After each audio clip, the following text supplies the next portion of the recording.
So just let me explain a little bit about the title because it's not actually not mine, but I took it from a report from a American paid business channel, and I really like the title, which is China's pain and Vietnam gain with a question mark. So I will analyze the gain or loss of Vietnam during the trade war through four main aspects.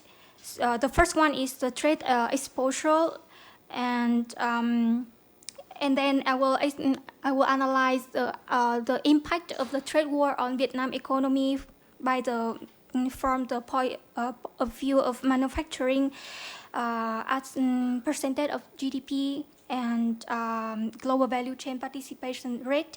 And finally, I will take a look at foreign direct investment of other countries in Vietnam. And here, Vietnam in the Asian country, which is an association of Southeast Asian nations, is actually a poor country respect to other, but it has a GDP growth rate which is very higher than the others, and respecting to other country is a very open country, as you can see here. The percentage of export and import value on GDP is very high. It's more than 90% of the GDP, and it has a very low inflation rate.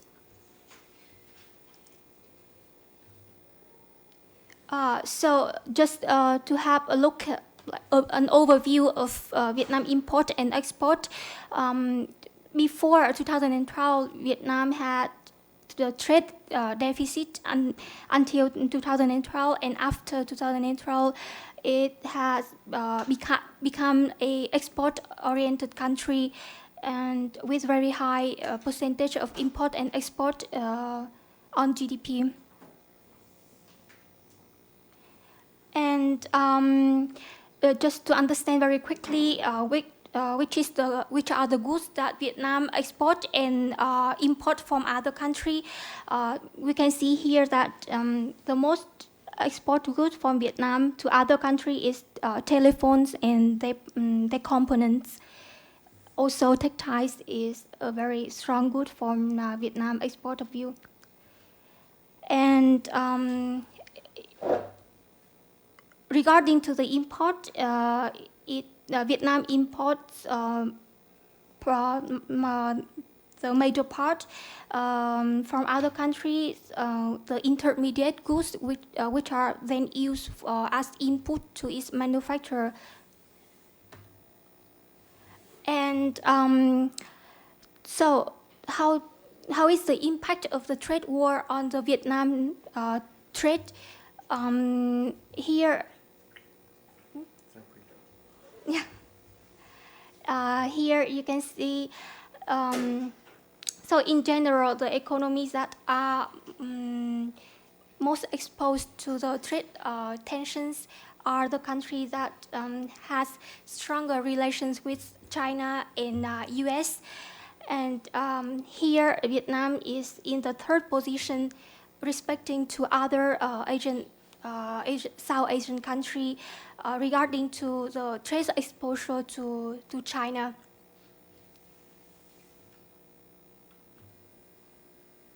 And to take a deeper look on in which industry Vietnam has more impact, like from gain or loss from the trade war.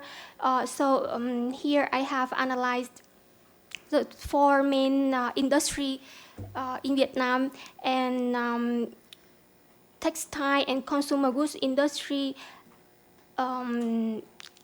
might have a gain from this trade war.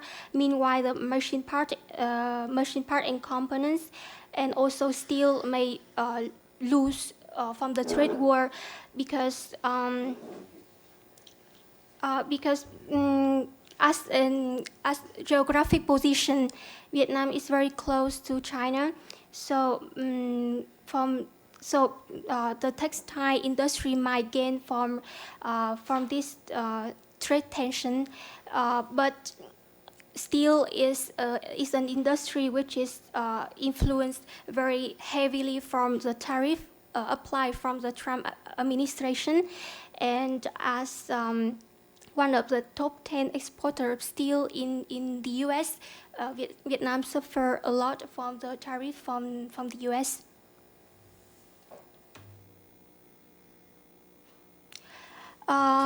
Regarding to the dominance of manufacturing sector and integration in global supply chain, Vietnam, respecting to other Southeast Asian country, has lower percentage of manufacturing as a part of GDP. So from this point of view, it's very hard to say or to analyze, or it's difficult to say that the trade war may have an impact on Vietnamese economy because it doesn't have a very high percentage of the manufacturing sector in contributing to the GDP as a total. However, for the global value participation rate, the position of Vietnam is in the middle. So it's kind of it has a kind of mixed valuation, I can say, because usually country that has the manufacture industry that more plug into the global value chain will suffer more or will have more visible impact from the trade war than the country that has the manufacturer sector that doesn't have a strong relation with the other countries. So even from this point of view, it's very hard to say now that trade war will have an impact, visible impact on Vietnamese economy. And to have a full picture of the economy and the impact on Vietnam economy, I also put some data from the FDI in Vietnam. So you can see South Korea Republic is the biggest investor in Vietnam, and the second place is Japan. Meanwhile, China and United States are in the top 10, but not strong as South Korea or Japan. And the manufacturing dominate the FDI stock in Vietnam. However, as Professor Graziani said before, it's very difficult to see the impact of the trade war, which is a very recent story from the FDI point of view, because it will have, in my opinion, it will have more impact in the future. So just take a look at the FDI flow in Vietnam from 2008 to 2018. You can see more or less a gradual growth of FDI in stock FDI inflow, in Vietnam. So it's very hard to say if the trade war bring more investor in Vietnam or it takes the investors from Vietnam for now. So I think we will have to wait for other data, and I will deep dive this aspect in my thesis. However, I found an article on internet that talk about the FDI inflow in Vietnam in the first half of 2019, and it said that there were more number of projects in Vietnam, but actually the net value of FDI in stock in the first half of 2019 was lower than the first half of FDI inflow in Vietnam in 2018. So it's kind of very interesting aspect to deep dive, and for now it's hard to say which is the reason of this trend in FDI inflow. And in some to measure the impact of the trade war in Vietnam, it's easier to use the trade exposure and the integration in global supply chain index to measure the impact of the trade war. And it seems that Vietnam gain in some industry and lose in some other industry. So the impact in some is both negative and positive. And then, however, regarding to the foreign direct investment, it's very interesting to analyze if the trend of investing in Vietnam is a consequence of the strategy that called China Plus One, which is the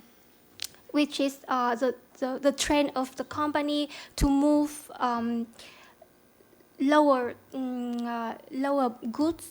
Lower value goods in Vietnam, and the China will develop in high end or high tech goods, and because of the lower labor cost in Vietnam, so that the companies move to Vietnam to benefit the lower labor cost, or because all the companies move to Vietnam because of the consequence of the trade war. It's very difficult to say which is the main reason of the movement of the companies, for foreign companies in Vietnam. So I would deep dive on my thesis to understand better if it's a inevitable trend from China in Vietnam, or is more influenced by the consequence of the trade war. And now I will give my words to Professor Nini. Okay. I propose you, how to say, a study of a case, a particular case that is very important in the US situation. And the case is the case of solar panels and solar cells, and it is one of the most important issues. It was already began with the Obama administration that introduced anti-dumping duties on the Chinese solar panels in order to defend the American industry, American firms, and thinking that, demonstrating, if you want, that Chinese firms received a subsidy from the Chinese government. But this attempt of the Obama administration failed for a very simple reason. First of all, Chinese firms began to outplace part of their capacity, their production to other countries. Pay attention. The most important country in the case of solar panels is Malaysia. Malaysia is the most important exporter of solar panels and solar cells to the United States, even more than China, even more. But it is made by Chinese firms that placed there in 5 years ago, if you want, 4 years ago. And the second is that the second reply of Chinese, of course, is to reduce prices more than the increase of tariffs. And this was explained by some features of the Chinese approach in the case of solar panels. The reduction was of prices was due to vertical integration of the of Chinese firms and to scale economies. Chinese enterprises are giant, absolutely giant. So that Chinese market share in the world at the world level is 70% of the world market in the case of solar panel. So we arrived to the Trump administration. The Trump administration decided that at the beginning of the 2018 to pose the so-called safeguard tariffs on solar. The tariffs are decreasing in 4 years, first year 30%, 25%, 20%, and after 15%, plus then steel, plus then aluminum. And after, more recently, there were targeted tariffs. Which is the difference between these? Safeguard tariffs and targeted tariffs. Safeguard tariffs are tariffs referring to everyone, every country, while targeted tariffs are referred only to Chinese products. Okay? Well, why this happens? Look at this picture. I don't know if you are able to understand or to see even this picture, but this is the beginning of the century. The beginning of the century, the first one enterprise in the panel situation was a Sharp Solar. Sharp is a Japanese enterprise. BP, Kyocera, that is another Japanese. So there were no Chinese enterprises. 5 years after, there is still a Japanese situation. The increase of the presence of the German enterprises, Kusels, and to arrive to Chinese explosion, we arrive to at the end of the first decade of the century. In that period, the most important, the largest enterprise in the panel solar is the one American enterprise, First Solar. So from Japan to United States, First Solar. In that period begins the industrialization of the large industrialization of Chinese activities, operations in the solar case. Please pay attention. In that year, the amount of the domestic market in China in terms of capacity explained only 5% of the total capacity of the enterprise. 95% were for exports. After you find Chinese enterprise, and last year of 10 enterprises, 8 enterprises are Chinese. Canadian Solar is a Chinese enterprise operating in Canada, while Anhua Kusels is a Korean enterprise, and First Solar is the last of the 10 enterprises. So you find the passage from Japan to United States to China. Absolutely. Well, what is the role of Vietnam in this? Nothing. Practically nothing. So You can see here the 20 largest enterprises in the world. And here I searched in the websites of every enterprise which was the weight of subsidiaries of these enterprises in Vietnam. I found only in this case, I mean 5 enterprises, very few, very few. So solar panels were not important in the Vietnamese case. Up to now. That is anecdotal information, newspapers, or information coming from Chinese Chamber of Commerce. Chinese producers are shifting a part of their products in Vietnam. In the first quarter of this year, Vietnam becomes the #1 destination for Chinese solar panels. They account for 17% of the Chinese solar exports. Pay attention, there is no solar electrical energy in Vietnam. The first one was some months ago. So the total electricity in Vietnam is made by hydroelectricity and coal. But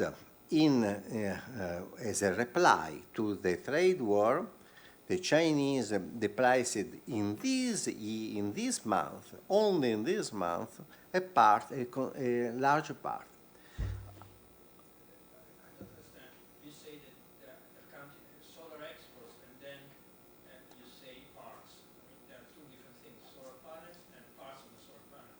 Yes.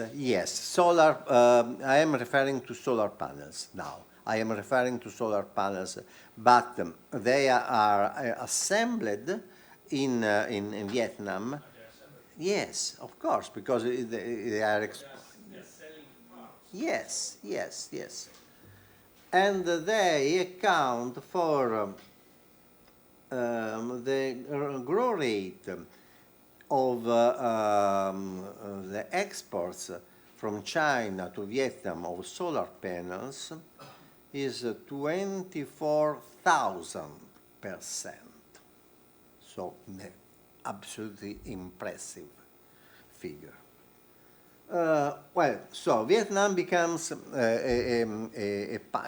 now becomes the destination of solar export to be re-exported to the other countries, and particularly in the United States.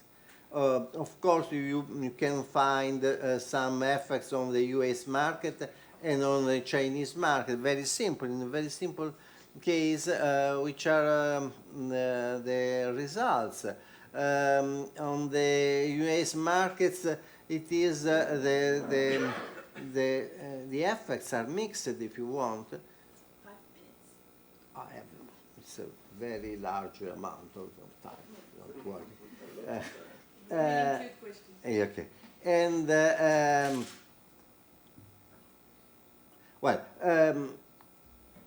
so the prices are increasing. Notice a very important issue. When we are speaking of a source of energy, relative prices are important because we can pass from one kind of energy to another kind of energy. So it is important. There is a substitution, possibility of substitution, and it can, hit also the total industry, including the industry, the American industry, which Trump wanted to defend. And in the case of Chinese market, a characteristic of Chinese market is practically to look more than before to the domestic market, because you know that the last 5-year plan in China as environmental protection as a particular, very particular top place. Just a moment, because I have finished. Okay, you can question because this is my thanks.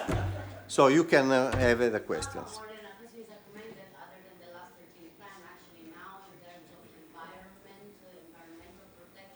Yes. There is the China 2025, which push a bit further also Yeah. the environmental quest and also the electrical mobility and sustainable. Of course, yeah, also. But now sun energy, solar energy is around 2% of the total capacity. And you know that the market for electrical vehicle in China is increasing really much, but a very, of course, a very small part of them. It's okay? But do you really see a trend of like a Chinese solar panel assembled in Vietnam and exported to the US? Because this should be against the trade and investment framework from the Vietnam and US they have. According to rules of origin that apply anyhow to FIFA, they cannot assemble single solar panel in Vietnam and Yes. export them to the US. So I'm really doubting that this can really happen. It's like it's completely against all WTO rulings and all the rules that like this like Vietnam could use the TIFA agreement with the US and access to the WTO if they're doing so. This was told by newspapers and by Chinese Chamber of Commerce, so it is, how to say, an information.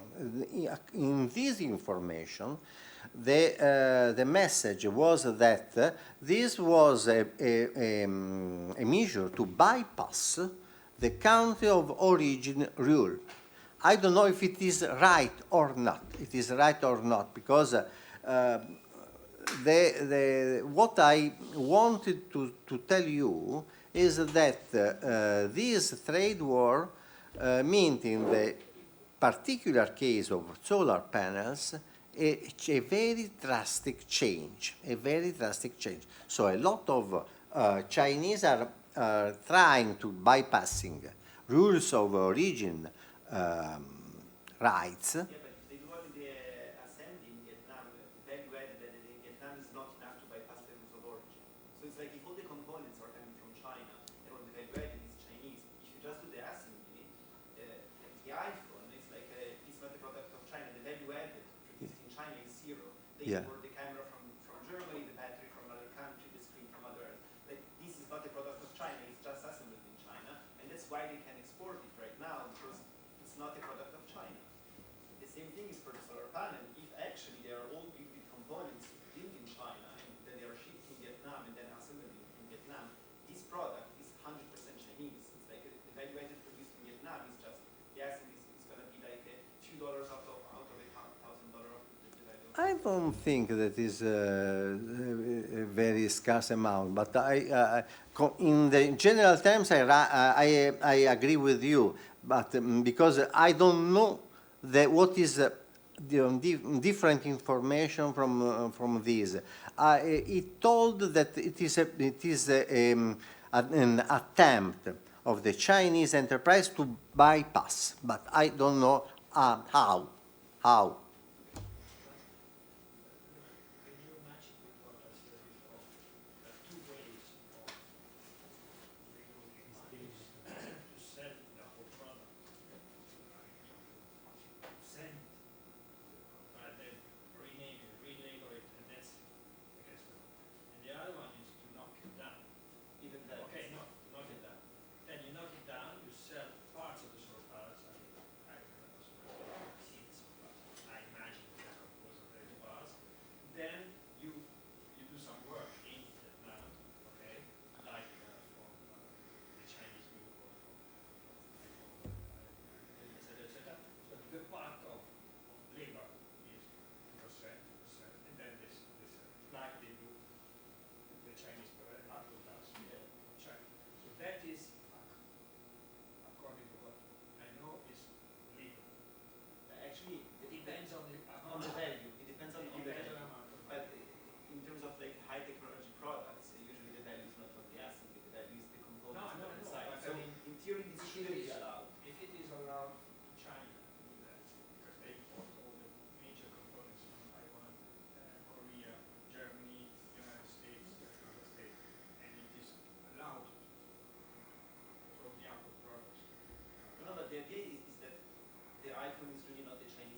However, Sorry, there is Pompeo has a question. Yes. So my point was really to put these things in connection with Giovanni's paper before, because you had that Vietnam had been increasing exports, and my question, my idea was, well, which part of those exports are actually export from Vietnam or export from Chinese firms who have invested in Vietnam and then exporting? So I'd like to put the two things. This seems to suggest that those figures of Vietnam increasing was actually part of the Chinese production there. And also, as for what you are saying about this rule of origin, etc., I don't know much about this, but I do know that many made in Italy products are actually produced abroad. They come to Italy. In Italy, it's sufficient to make the box, to shape the box in the way in which you sell it, and that is you are actually allowed to put made in Italy. I have people who do this, and they say, we receive this production there, we simply put in a box, and then we put made in Italy.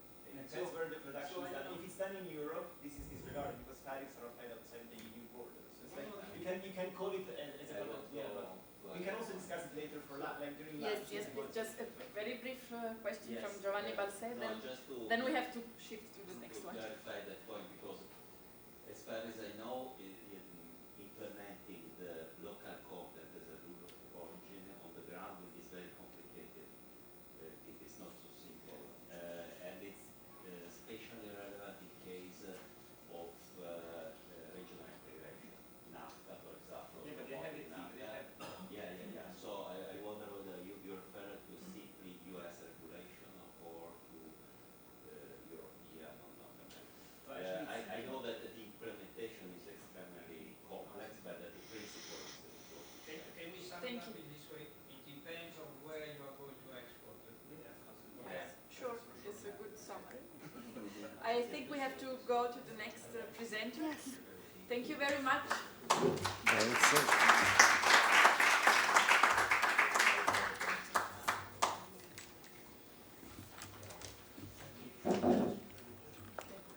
We have now Michael Blanc-Gabe from ECARES, Université Libre de Bruxelles, with a very long title, Betting on the Wrong Horse, Lobbying on TPP and 2016 US Presidential Election.